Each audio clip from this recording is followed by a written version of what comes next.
ആലപ്പുഴയിൽ നടന്ന ഒരു കാർ ആക്സിഡൻറ്റിൽ 5 മെഡിക്കൽ സ്റ്റുഡൻസ് മരിച്ചതിന് പുറകെ ഒരാഴ്ച പിന്നിട്ടപ്പോഴത്തേക്കും പാലക്കാടുള്ള അപകടത്തിൽ ഒരു 4 കുരുന്നുകൾ നമുക്ക് നഷ്ടപ്പെടുന്ന ദാരുണമായിട്ടുള്ളൊരു അപകടമാണ് നമ്മൾ തേടിയെത്തിയത്.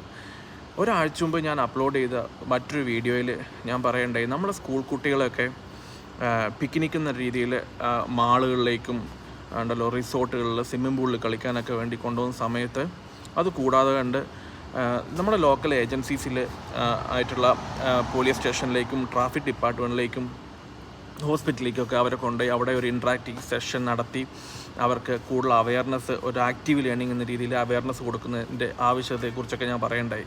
നമ്മൾ ഇത്തരത്തിലുള്ള റോഡ് അപകടങ്ങൾ നടക്കുന്ന ഒരു സാഹചര്യത്തിൽ അതിൽ എത്രയും പെട്ടെന്ന് സ്കൂളുകൾ ഇംപ്ലിമെൻറ്റ് ചെയ്യേണ്ട ഒരു കാര്യമാണ് കുട്ടികളെ ഈ റോഡ് സേഫ്റ്റിയായിട്ട് ബന്ധപ്പെട്ട കാര്യങ്ങൾ പഠിപ്പിക്കേണ്ടത് ഉണ്ടല്ലോ. നമ്മളെ കുട്ടികളെ ട്രാഫിക് ഡിപ്പാർട്ട്മെൻറ്റിൽ കൊണ്ടുപോയി അവിടുത്തെ ഓഫീസേഴ്സിനെ കൊണ്ടിട്ടുള്ള ഒരു ഇൻട്രാക്റ്റീവ് സെഷൻസ്, ഒരു ആക്റ്റീവ് ലേണിംഗ് എന്ന രീതിയിൽ റോഡിലേക്ക് ഇറക്കി അവിടെ ഏത് രീതിയിൽ നടക്കണം, എങ്ങനെ റോഡ് ക്രോസ് ചെയ്യണം, ഏത് രീതിയിലൊക്കെയുള്ള അപകടങ്ങൾ ആ റോഡിൽ ഉണ്ടാവാൻ സാധ്യതയുണ്ട് തുടങ്ങിയ കാര്യങ്ങളൊക്കെ കുട്ടികളെ പറഞ്ഞ് മനസ്സിലാക്കി അത് ഫോളോ ചെയ്യുന്ന രീതിയിലേക്ക് എത്തിക്കേണ്ടതിൻ്റെ ആവശ്യകത വളരെ ഏറിയിരിക്കുകയാണ്. കാരണം ഇന്നലെ നടന്ന അപകടങ്ങൾ കുട്ടികൾ 4 കുട്ടികൾ മരിച്ചതിൻ്റെ പേരിൽ മാത്രമാണ് നമ്മൾ ഇത്രത്തോളം അറ്റൻഷൻ ആ ന്യൂസിന് കിട്ടിയത്. നമ്മൾ അറിയാതെ പോകുന്ന പേപ്പർ എടുത്ത് വായിച്ചിട്ടുണ്ടെങ്കിൽ ദിവസവും ഇത്തരത്തിലുള്ള റോഡ് അപകടങ്ങളിൽ നമ്മൾ കുരുന്നുകൾ സ്കൂൾ വിട്ട് പോകുമ്പോഴും സ്കൂളിലേക്ക് പോകുന്ന സമയത്തൊക്കെ സംഭവിക്കുന്നത് സ്വാഭാവികമാണ്. ദിവസവും ഉണ്ടല്ലോ, ദിവസേന നമ്മൾ ശ്രദ്ധിച്ച് നമുക്ക് അത്തരത്തിലുള്ള വാർത്തകൾ കാണാൻ പറ്റും. ഇത് കൂടാതെ ഇന്നലെ നടന്ന അപകടത്തിന് വേറൊരു കാരണം പറഞ്ഞത് ഉണ്ടല്ലോ, ഈ ഹൈഡ്രോപ്ലെയിനിങ് എന്ന് പറഞ്ഞൊരു ഫിനോമിനൻ പറയുന്നുണ്ട്. പക്ഷേ എനിക്ക് തോന്നുന്നത് കേരളം പോലെയുള്ള ഒരു ട്രോപ്പിക്കൽ ക്ലൈമറ്റുള്ള ഒരു കാലാവസ്ഥയുള്ള ഒരു സ്ഥലത്ത് എപ്പോഴും മഴ പെയ്യാൻ സാധ്യതയുള്ള സ്ഥലത്ത് മഴ പെയ്യുന്ന സമയത്ത് റോഡിൽ വെള്ളം ഉണ്ടാവുകയും ഇത്തരത്തിലുള്ള സംഭവങ്ങൾ ഉണ്ടാവുകയും ചെയ്യും. പക്ഷേ അതിനനുസരിച്ചിട്ടുള്ള റോഡ് ഡിസൈൻ, 2 ഷോൾഡറിലേക്കൊക്കെ വെള്ളം ഒഴുകി ഇറങ്ങി പോകുന്ന റോഡിൽ വെള്ളം കെട്ടി നിൽക്കാതിരിക്കാം എന്ന തരത്തിലുള്ള ഡിസൈനിലാണ് നമ്മൾ റോഡുകളൊക്കെ ചെയ്യുന്നത്. മറ്റൊരു കാര്യം പറഞ്ഞത്,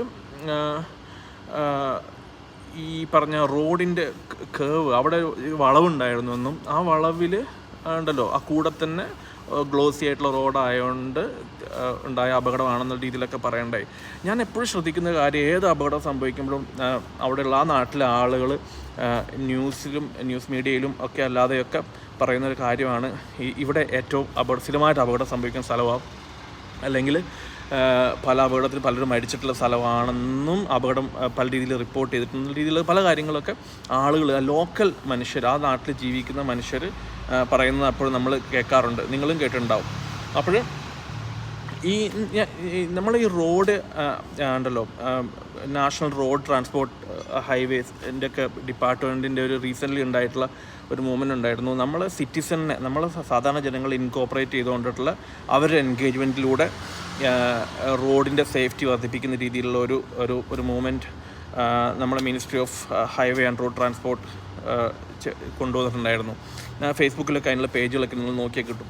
അപ്പം നമ്മുടെ നാടുകളിലെ അതാത് നാടുകളിൽ നമുക്ക് ഇത്തരത്തിൽ അറിയുന്ന വൾണറബിളായിട്ടുള്ള റോഡിൻ്റെ സിറ്റുവേഷൻസിനൊക്കെ നമുക്ക് ഈ രീതിയിൽ ഒരു ജനകീയ മുന്നേറ്റം പോലെ ഇത്തരത്തിലുള്ള ഏജൻസികൾ നമ്മുടെ ഇൻഫർമേഷൻ ഗ്യാദർ ചെയ്യാനെ കൊണ്ട് ഡിസൈൻ ചെയ്തിട്ടുള്ള ഇത്തരത്തിലുള്ള സിസ്റ്റം, ഇതൊരു മിനിസ്ട്രിയുടെ അണ്ടറിലുള്ള ഒരു നോൺ പ്രോഫിറ്റബിളായിട്ടുള്ള ഒരു ഫേമാണ്. അവിടെ അവർ റിപ്പോർട്ട് ചെയ്ത് അത്തരത്തിലുള്ള പ്രശ്നങ്ങൾ റോഡിൽ വേണ്ടിയിട്ടുള്ള കറക്റ്റീവ് മെഷേഴ്സ് എന്തൊക്കെയാണെന്ന് വെച്ചിട്ടുണ്ടെങ്കിൽ അതെടുത്ത് അതിൻ്റെ റീഡിസൈൻ ചെയ്യണമെങ്കിൽ അത്തരത്തിൽ, അല്ലെങ്കിൽ ഏതെങ്കിലും രീതിയിലുള്ള കോൺക്രീറ്റ് JC ബാരിയർ വെക്കുകയോ, ഇന്നലെ നടന്ന സംഭവത്തിൽ ആ വളവിലൊരു മീഡിയൻ ഉണ്ടെങ്കിൽ, റോഡ് മീഡിയൻ ഒരു ഹാർഡ് ബാരിക്കേഷൻ, ഒരു കോൺക്രീറ്റ് ബാരിക്കേഷൻ ഉണ്ടെങ്കിൽ ഒരു പക്ഷേ അവിടെ തട്ടി നിൽക്കുമായിരുന്നു, ഇപ്പുറ സൈഡിലേക്ക് വേണ്ടി പോകത്തില്ല. ഇത്തരത്തിലുള്ള പലതരത്തിൽ ഓരോ സിറ്റുവേഷൻ പല രീതിയിലുള്ള കറക്റ്റീവ് മെഷേഴ്സ് ആയിരിക്കും നമുക്ക് എടുക്കേണ്ടി വരും. ആ രീതിയിലുള്ള കാര്യങ്ങൾ എടുത്തുകൊണ്ട് ഇനിയും അപകടങ്ങൾ ഉണ്ടാകുമ്പോഴത്തേക്കും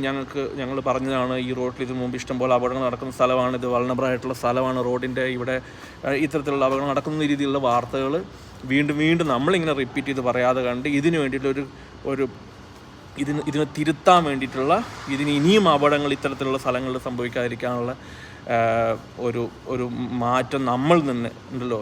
നമ്മളെ രാജ്യം വളരെ വലിയ രാജ്യമല്ലേ, ഗവൺമെൻറ് ഏജൻസീസിനൊന്നും എല്ലായിടത്തും എത്താൻ പറ്റിക്കോളണമെന്നില്ല, ഒരുപാട് പരിമിതികളുള്ള രാജ്യമാണ് നമ്മൾ. അപ്പോൾ നമ്മുടെ കൂടെ സഹകരണത്തോടെ കൂടെ നമുക്ക് ഇത്തരത്തിലുള്ള മാറ്റങ്ങൾ വരാൻ വേണ്ടിയിട്ട് നമുക്ക് ശ്രമിക്കാം, അല്ലേ?